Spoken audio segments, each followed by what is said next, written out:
We were at the doctor's office for routine tests. The nurse smiled at me and said, "Congratulations, Dad." But I had been away the entire month my fiancée got pregnant. When I agreed to come with Mira to the clinic, I thought it was going to be nothing more than a quick routine check. She had told me a few days earlier that she wasn't feeling well, and her family physician suggested she get some blood work done. I had been back home for just over 2 weeks after a month-long project out of state, and I figured maybe the stress had worn her down. I didn't expect much. In fact, I was half planning to grab us coffee afterwards. The waiting room was quiet, and Mira kept squeezing my hand, which I thought was odd. She was usually calm, never fidgety. When the nurse, Nora, called us in, she smiled warmly and said, "Congratulations, Dad." It stopped me dead. At first I thought she had mistaken us for someone else, maybe a couple already pregnant. But Mira didn't flinch. She smiled faintly, almost rehearsed, and followed Nora in. I trailed behind, my chest tightening. Inside, the doctor greeted us, shuffled through papers, and began speaking in that calm, detached tone doctors use when delivering information they assume will be received with joy. "You're about 2 weeks pregnant," he said, glancing at Mira, then at me. "Everything looks normal." 2 weeks. My brain immediately did the math. I had been away for a solid month. No trips home, no surprise weekends, nothing. If she was 2 weeks pregnant, that meant conception happened after I returned. That timeline was possible. I relaxed slightly, though something about Myra's stiff posture unsettled me. But then, I caught a flicker in the doctor's expression when I asked a simple question. "Are you sure about the 2 weeks?" He hesitated. Myra's eyes darted to him, just for a second. A silent signal. And then, in the most unnatural way, he cleared his throat and said, "Actually, I might have misspoken. It's closer to 5 weeks. 5 weeks. That crushed me like a hammer. 5 weeks meant conception happened while I was gone. Out of state. Hundreds of miles away. I felt heat rising in my face. The kind that comes when your entire body rejects what it's hearing. I couldn't hold it in. I asked how he could confuse 2 weeks and 5 weeks. That's not a rounding error. That's a completely different category. My voice rose, and Nora peeked in from the hallway, sensing tension.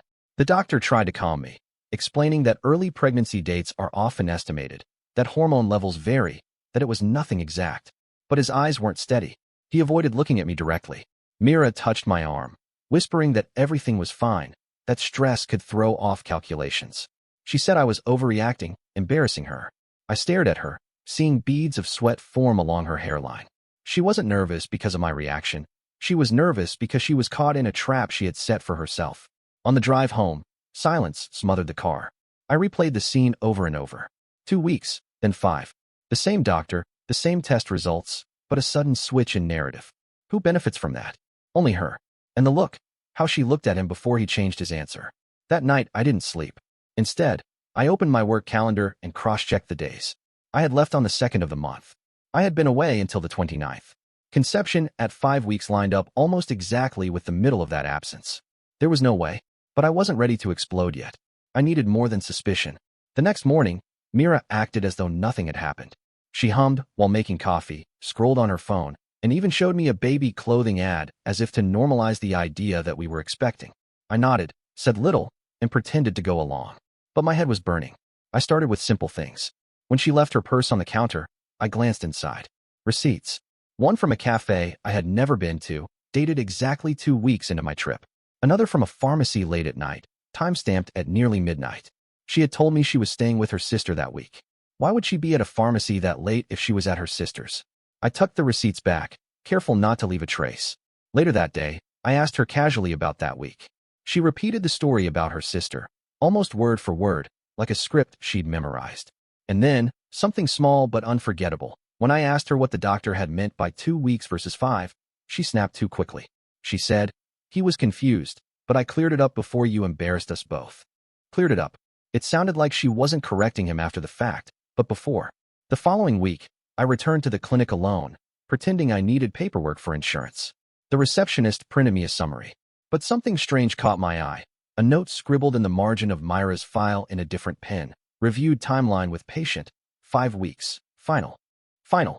It looked deliberate, not clinical. Almost as if it had been adjusted after a conversation. On my way out, I saw the doctor in the parking lot.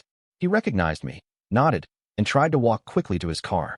I stopped him and asked again, pressing harder about the timeline. His polite mask slipped. He stammered, saying early pregnancies were difficult to date, that I shouldn't worry.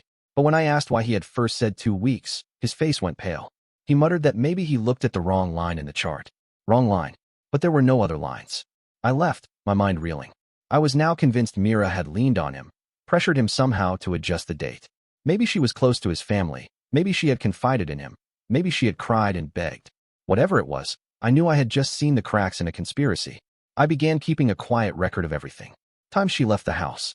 Places she claimed she was going. Small details, like the mileage on her car when she returned from errands. She said she was buying groceries, but the odometer suggested she'd driven miles beyond the supermarket. I also noticed a shift in how she treated me. Overly sweet one day, cold and defensive the next. She hovered near my phone, almost as if she was afraid I would look something up. She never left hers unattended anymore. At night, when she fell asleep, I lay awake, staring at the ceiling. The thoughts circled endlessly. Who was the father? Was it someone I knew? Someone close? Or just a stranger who had slipped into my life without me noticing? 2 weeks after the clinic visit, she told me her family wanted to celebrate the good news. I agreed, masking my dread. At the dinner, her parents beamed. Her mother hugged me tightly, and her father clapped my back, calling me son. I forced a smile, but I couldn't stop watching Mira. She avoided my eyes the entire night, deflecting attention, making jokes too loudly, trying to drown out her own conscience. Then, as dessert was served, her mother mentioned something that chilled me. We're just so relieved the doctor confirmed everything so clearly for you both. It must make you feel secure. Confirmed everything so clearly. That wasn't something her mother would just assume. Mira must have told her family that the doctor had settled my doubts, erased any suspicion. She was writing the narrative in advance, painting me as the supportive, unquestioning partner. But I wasn't. I was quietly assembling the truth. After that dinner with Myra's family, I realized I was up against more than just a lie. It wasn't just her. Her parents, the doctor, even the nurse. They had all been nudged into playing parts in the story she wanted me to believe. If I confronted her again now, she'd just double down, maybe even paint me as paranoid to everyone else. So I decided I needed to build a case quietly, piece by piece. Not to prove anything to her, but to myself. Because if what I suspected was true, there would come a time when I needed undeniable proof. The first trail I followed was financial. Mira had never been careless with money, but she wasn't meticulous either. She often left her online banking app open on her laptop. While she was in the shower one morning, I opened it. The usual charges were there: groceries, gas, utilities. But mixed among them were oddities. A charge at a boutique cafe across town, time-stamped at noon on a Wednesday, when she had told me she was working late. Another charge at a hotel bar, small enough to be drinks for two. There were rideshare charges too, places she had no reason to be. Each one on its own could be explained. Together, they formed a pattern. I took screenshots, sent them to my email, and deleted the traces. My hands were shaking as I did it, partly from adrenaline, partly from disgust. The second trail was her car. Myra's routine was predictable: gym in the mornings, work during the day, groceries in the evenings. But one Thursday, she told me she'd be home by 8. When she pulled into the driveway, it was almost 10. After she went to bed, I slipped into the garage and noted the odometer. The trip to her office and back should have added about 20 miles. Instead, it was nearly 60. Where had she gone? I started keeping a log in a notebook I hid inside an old tool case. Dates, odometer readings, explanations she gave. The math never lined up. The third trail was her phone. Mira had grown oddly protective of it. She took it with her even to the bathroom, slept with it under her pillow, and silenced notifications when I was around. One night, after she drifted into a deep sleep, I carefully slid it out from under her hand. Face ID didn't work on me, but her cloud backup did. I knew her password, and when I logged into her account from my laptop, I found fragments of deleted conversations. Not the full texts, but metadata, numbers, times, durations. One number appeared over and over. Short calls, long calls, sometimes late into the night while I was away. I copied it down and looked it up. It wasn't saved in her contacts, but a quick search revealed it was linked to a membership at a local gym. The name associated with it was Owen. The name didn't mean anything to me, but the pattern was obvious. Mira had been in contact with him throughout my absence, and the calls had only increased since then. I didn't bring it up. Instead, I watched her more carefully. The first time I saw him was by accident. I had left work early one Friday and decided to swing by the supermarket. Mira had said she'd be shopping that evening. Her car was there, parked near the entrance. As I grabbed a card, I saw her inside through the sliding doors. But she wasn't alone. A tall man in a dark jacket was leaning close to her, laughing at something she said. She touched his arm lightly, the way she used to touch mine when she wanted to keep me close. They moved quickly through the aisles, not shopping so much as killing time. I stayed back, pretending to browse magazines. At one point, she looked around nervously, almost as if she felt me watching. Then she smiled up at him and whispered something that made him grin. I left without buying anything. That night, when she came home with 2 bags of groceries, I asked how her day had been. She said it was long, boring, nothing special. She didn't mention the man. Later, I checked the receipts in the bags. Basic items, nothing unusual. But the timestamp showed she had checked out 20 minutes after I saw her in the store. 20 minutes, unaccounted for. The next escalation came from the clinic itself. I hadn't told Mira I went back to the doctor for paperwork, but I suspected she guessed. Her demeanor changed, tighter smiles, clipped responses. One night, while folding laundry, she said out of nowhere, "You don't need to keep worrying about the doctor's slip-up. He clarified everything. Let it go." The way she phrased it struck me. He clarified everything. Almost like she had rehearsed the line. But if she was confident enough to say that, it meant she had spoken to him again, and probably reminded him to stay consistent if I returned. I wondered what she had said to him. Had she cried? Pleaded? Threatened? The man had risked his medical credibility to alter a timeline for her. Nobody does that for nothing. I decided to press further. On a rainy Tuesday night, I followed her. She told me she was going to meet her sister for dinner. I waited 10 minutes, then drove the same route at a distance. She didn't go to her sister's apartment. She drove across town, parked outside a small pharmacy, and stayed in her car. After a few minutes, a familiar dark jacket slipped into the passenger seat. They sat there for nearly half an hour. At one point, his hand reached for hers on the dashboard. When he finally left, she drove not to her sister's, but straight home. I stayed parked across the street, my grip on the steering wheel so tight I thought I might snap it. The pieces were aligning, but I needed more. The next day, I called the number linked to the gym membership. A man's voice answered. Calm, casual. I didn't speak. I just listened to the background noise. Music, weights clanking, voices calling encouragement. It was a gym. He really did exist, wasn't just a wrong number or business contact. I hung up before he asked who I was. I began testing Mira with small lies. One night, I said I had to work late, but stayed in a cafe across the street from our building. An hour later, I saw her step outside, glance both ways, and walk quickly toward the corner. The same dark-jacketed man was waiting in a car. She slipped inside, and they drove off. I didn't follow. Not yet. It was enough to know she had taken the bait. Meanwhile, the doctor hovered in my mind like an accomplice.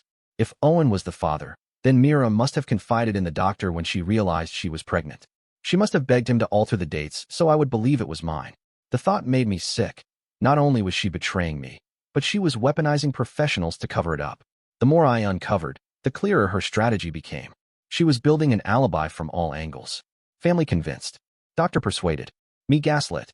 If I confronted her without airtight proof, she'd twist it, call me insecure, maybe even unstable. So I kept watching, gathering, waiting. One night, as I sifted through the screenshots of her bank statements, I noticed something new. 2 hotel charges within the same week. Both small, both late at night. One matched the night I saw her at the pharmacy with him. She had used her debit card for those. Not even careful enough to hide it. I cross-checked the addresses. Both were for different hotels in the same district near the gym. That was when my suspicions hardened into certainty. This wasn't a fling. It was a pattern, an ongoing relationship. But the real jolt came a week later.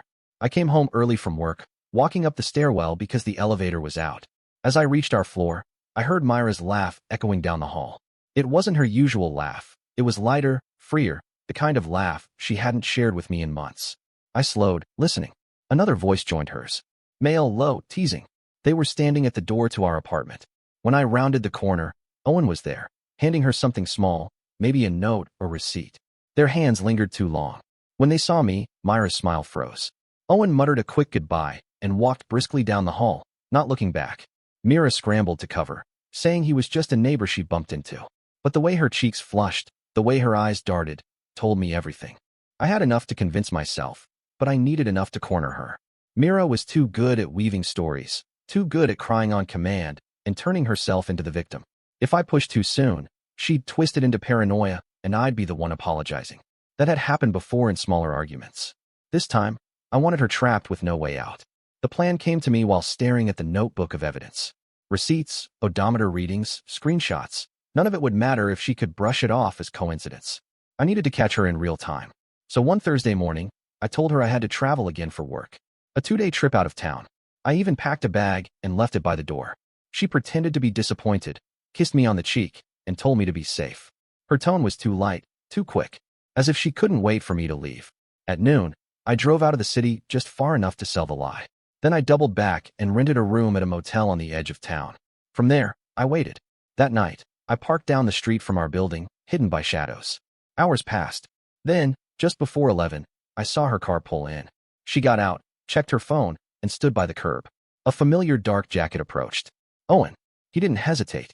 He kissed her quickly, like it was routine. They both slipped inside.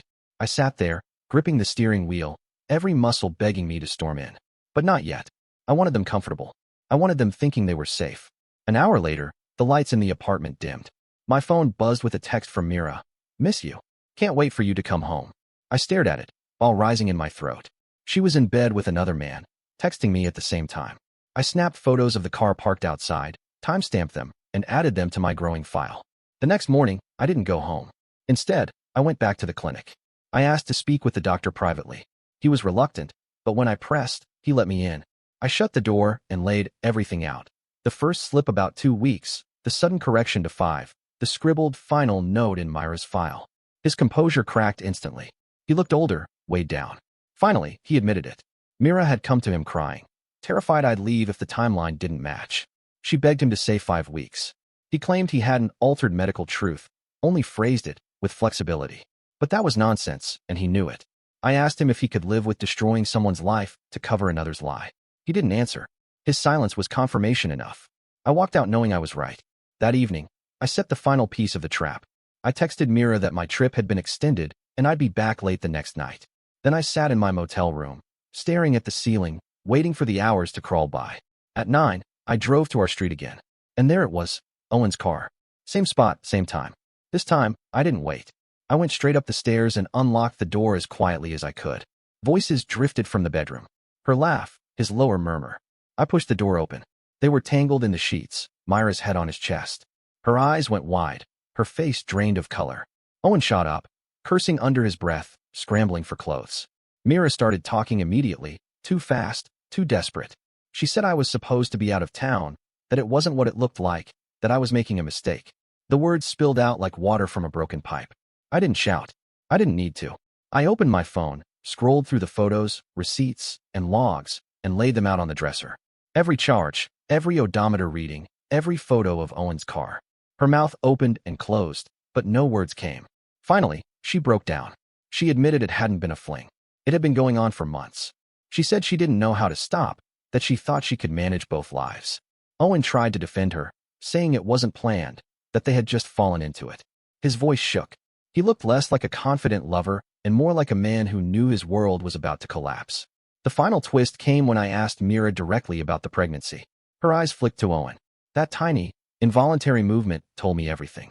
I pressed harder, asking if she had told Owen. She shook her head violently, saying he didn't know, that she had been hoping it could pass as mine. Owen's face twisted in shock. He turned to her, demanding answers, his voice rising. I stepped back, letting them turn on each other. The room spun with accusations. She said she hadn't wanted to lose me. He said she had lied to him too. She said she was scared. He said he should have walked away. I stood there, silent, letting them unravel. When it was over, Mira collapsed onto the bed, sobbing. Owen stormed out, slamming the door behind him. I didn't chase him.